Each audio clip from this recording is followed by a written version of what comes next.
ఉద్యమాల దిక్సూచి పోరాటాల సారథి కష్టజీవుల గొంతు సిపిఎం రాష్ట్ర 4వ మహాసభలు 2025 జనవరి 25-28 తేదీల్లో సంగారెడ్డి పట్టణంలో జరగనున్నాయని ఈ మహాసభలు జయప్రదం చేయాలని ఆదిలాబాద్ జిల్లా కమిటీ పిలుపునిచ్చింది.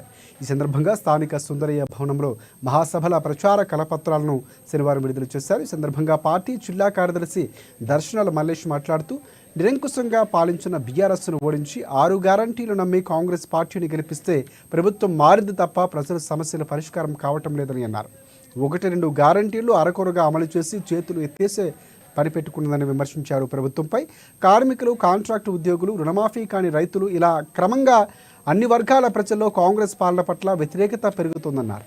అటు కేంద్రంలోని మోదీ ప్రభుత్వం అంబానీ, ఆదానీల సర్కారుగా మారిందంటూ ఎద్దేవా చేశారు. నిత్యావసర సరుకుల ధరలు, పెట్రోల్, గ్యాస్ ధరలు పెరిగి జీవనం అగమ్య గోచరంగా మారుతోందన్నారు. పరిస్థితులు మారాలంటే పోరాటాలే మార్గమని చెప్పారు. సిపిఎం రాష్ట్ర మహాసభలను బీజేపీ విభజన రాజకీయాలను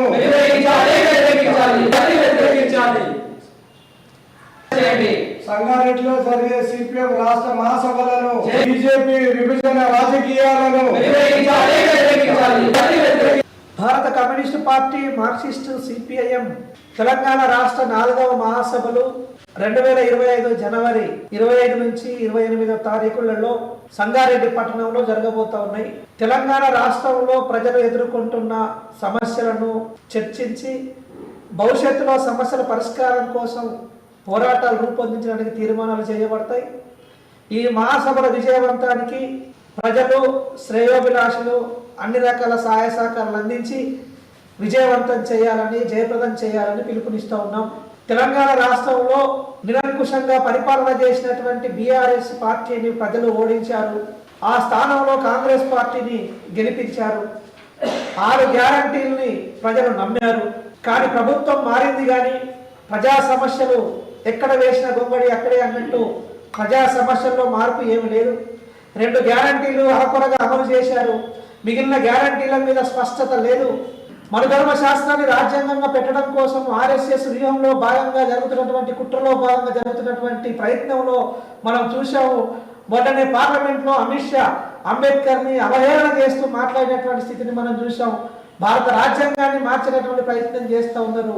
ప్రజా సమస్యల్ని పక్కన పెట్టించడం కోసం మత విద్వేషాలు రెచ్చగొట్టి ప్రజల్ని పక్కదో పట్టించినటువంటి ప్రయత్నం చేస్తూ ఉన్నారు.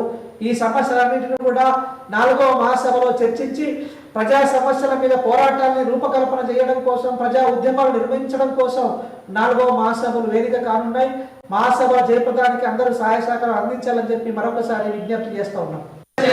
సంగారెడ్డిలో జరిగే సిపిఎం రాష్ట్ర మహాసభలను బీజేపీ విభజన రాజకీయాలను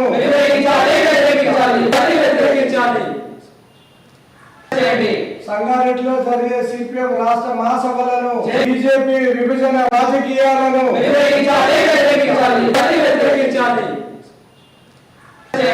సంగారెడ్డిలో జరిగే సిపిఎం రాష్ట్ర మహాసభ